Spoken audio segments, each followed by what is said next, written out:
Welcome back, Judah. How are you? Wow. 2 minute break. You still hanging in there? I'm hanging in. Bad back and all. Bad back, yeah. So tell everybody what happened to your back. I mean, I threw it out. So you're not taking painkillers? How are you dealing with it? You know what? I'm dealing with help of friends, help of a chiropractor, and going to a doctor, help of obviously the greatest girl ever made, and Melissa. But here's the thing. And people keep on saying this to me, and I want to get your guys' opinion on this because, listen, there's a difference between antidepressants to people out there that are listening and pain meds. Right. Now, people are, but not a lot of people realize that, and they lump them all together. And people are like, no meds, especially in certain 12-step rooms. But when people keep on saying to me, why don't you take something for it? And I'm like, because my body's not physically working great. The one good thing I have going, I think, is my mind, and I really don't want that. Or all squirrely right now on Percocets, or not that I'm against it. Just for me right now, I'm able to deal with the pain. You seem to be hanging in there. I am. And it's a personal decision. Yeah. And I think a lot of it. By the way, if you just tuned in, you're listening to Clean Radio. We're in the studio tonight with the amazingly.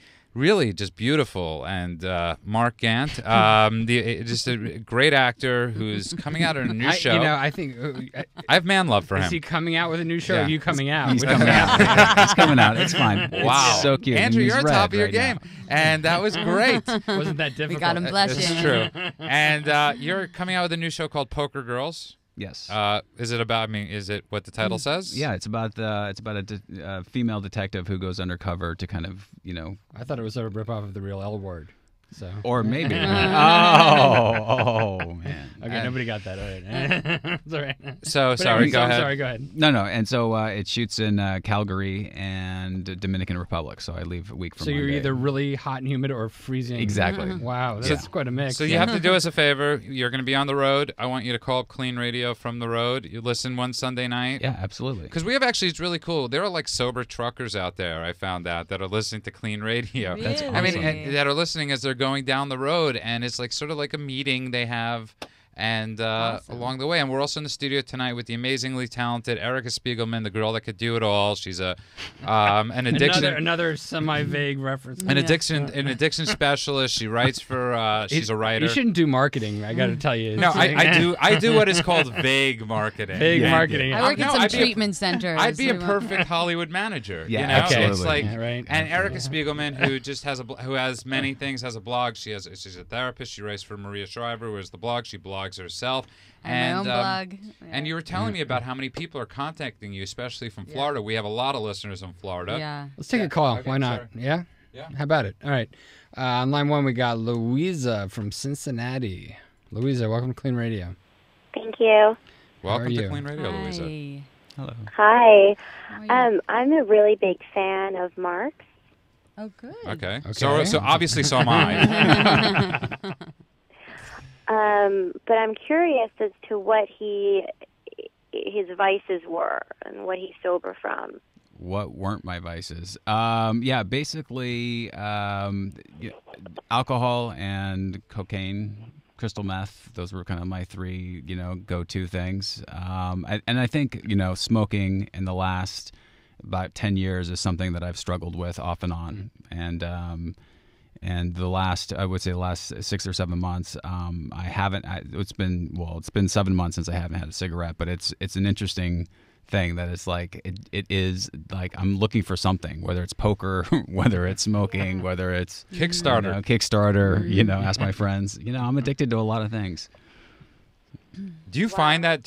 That's actually very interesting. Let's talk about that. Well, I think there's a difference between compulsive behavior and then addiction. What is a process addiction? Because we talk about stuff a lot. Andrew, Erica, what is a process addiction? Well, a regular traditional addiction is to a substance. So it's something you ingest either by swallowing it, smoking it, or shooting it. Consuming. Yeah. So consuming, right. And then process addictions have to do with behaviors. So it's compulsive, repetitive behaviors. And those used to be generally just lumped under anxiety disorders. So obsessive compulsive disorder and stuff like that. But now people are seeing that there's actually an addictive component to these behaviors, and that people that traditionally have substance abuse problems and get sober will often switch to a compulsive process addiction. Like gambling. Yeah, gambling or hoarding in some ways is a form. There's plenty of different process addictions, but even golf. Some are positive though, and that's the line. It's not an issue of whether or not you're necessarily addicted to something, or the question is, are you engaging in the behavior where it's abusive to yourself or others, or addictive to the point where you can't function in any other way, to the point where it destroys the other parts of your life? Are you well balanced, or are you completely out of control? Yeah, I always say consequences. Are there negative consequences in your life from your behavior, whether that be internal consequences or external? You know? And I think it's important that we mention, and I've mentioned this a few times on the show, that you don't have to become a drug addict to have a problem with drugs. You don't have to get all the way to the point where you're shooting 7 bags of heroin a day before it can be a problem. If you're snorting heroin on the weekend once or twice and start having health consequences, you might want to think about it early, save yourself a lot of pain. Yeah. But unfortunately with addiction, they don't think like that's the problem is you almost have to hit a bottom at some. I think you need to recognize early warning signs. Right. Like I can remember very clearly for me, and I really talk about myself personally on there, but I can remember really clearly having a big glass of whiskey when I was in a lot of pain over my first divorce, and I felt like a instant relief. And that to me, I think, was like the first time that I really felt sort of like hooked into alcohol differently than I did beforehand. But it was the inner voice that said, you know what, you may have a problem. Yeah, right? yeah. And I think that if people could recognize that that's the starting point of what could be a progressive addiction or a progressive abuse of a substance, they could really deal with the original issue and deal with that pain in a different way, in a more productive way, than just trying to relieve the feeling with some sort of substance. But they have to listen to that voice, and they have to honor that there's something. And they have to know what's going on. Like, Right. even though, believe it or not, I was I'd just gotten a master's in social work at the time, but I still didn't recognize it in myself. And, it's amazing to me, as a trained professional, I can look at a lot of people and see their problems, but it's so hard to see things in yourself. Right. And that's where I think good friends come in too. They can, point these things out, They need Or to community, mirror, fellowship. Yeah. And Mark, it's very interesting. So you said you quit smoking 7 months ago, which is amazing. You're like a hero of mine. Because Judah will never quit smoking. And I bet Mark said that. But so you've been doing this Kickstarter, helping raise. So we should have a Kickstarter to stop you from smoking. I would love that. It should be like the anti-smoking project. Yeah. Right. I We'll need a raise lot of money. money. But no, and it's like we were both talking about. So let's talk about that quickly because I think it's very interesting. You're talking about, so there's bad addictions, right? Obviously, there's many that have many bad turnouts, but we're talking about people that are focusing to, like, so you're switching it. You got sober, and then you turned it to living, and to focusing so much. How much time, do we have now because we are sober? And obviously you're living this amazing life because of that, both of you. Well, you have energy. You have energy towards other good things, Right. There's so much energy put towards, hiding your behavior when you're doing something that is hurting yourself, and the people around you, the eyes are on you, and so people isolate, and I think that's another big thing. We don't have to isolate anymore. We could reach out. We could take care of ourselves on many levels. The whole world is open, and but that's the positive point. Mark, you're building this, obviously you're doing this Kickstarter, you're doing the movies, you're doing all that stuff. That's obviously, Andrew, isn't that somewhat would say the healthier side of it? You're working.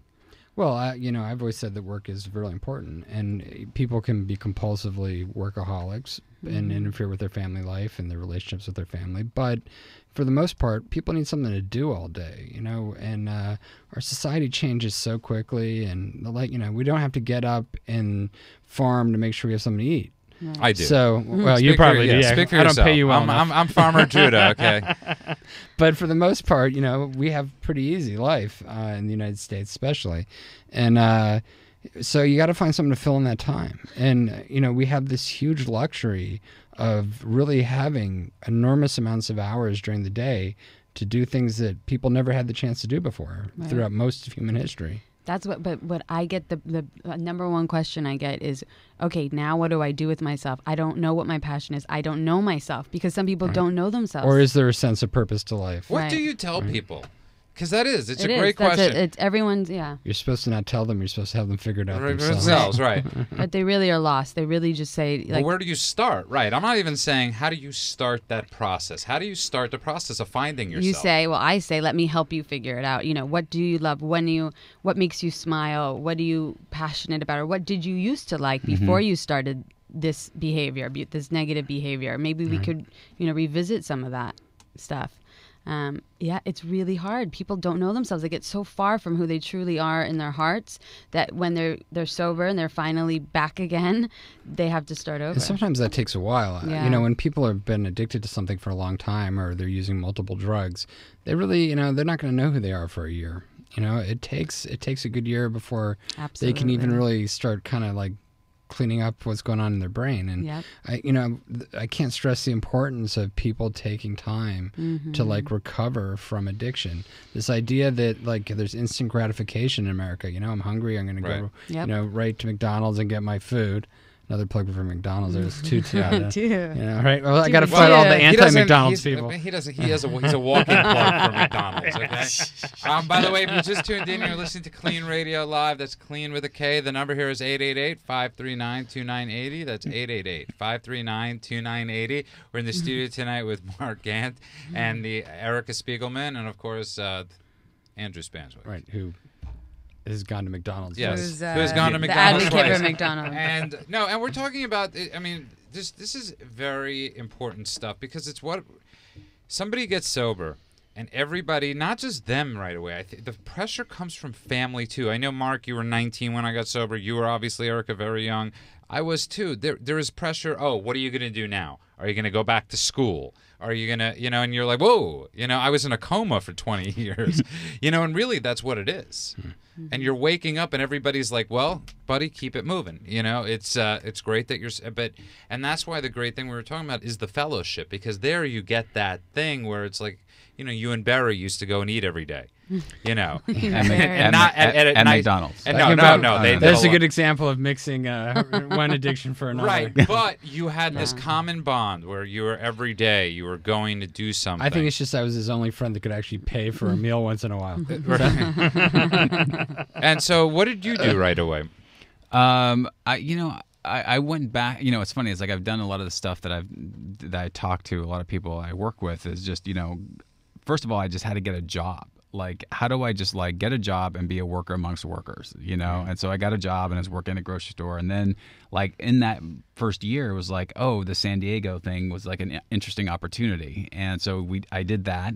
And then moving up to LA was like a natural thing because it was like it took time to figure out what I wanted to do. And I'm always telling people, it's like there's sometimes I have this this idea, like I mentioned, like I just, I had this fantasy of being this, rich movie star and not really having any desire to actually do any of the work to get to, except just wanting people to love me. Instant gratification. Yeah, exactly. And so I had this idea, and I say a lot of people have this idea of what they think they want, and then of course since it's not there and their expectations are so high, they just feel like a loser. So I'm always talking to people like, well, what do you really? I mean, is that really what you want to do? I mean, they're like, well, no. I mean, actually, I used to love singing all the time, and it's like, well, is there something in that? And I think that was trying to find for me. It wasn't just being an actor. I mean, I love creating. I love being in a group of like people creating something, telling a story, entertaining people, making them laugh or cry or whatever. And that's where I feel like my passion is now is producing and acting and directing and being able to like collaborate with people that are much smarter than I am. I think a lot of it is letting go of the end result of being what you're really doing. It's like having a goal is one thing, but that shouldn't be the be-all and end-all of what you're doing in the moment. Yeah. What you're doing in the moment is the process of being in the journey. moment. It's the process. And often people find when they get sober that what they thought they wanted isn't what they wanted. Yeah, exactly. Right? And so they have to change things.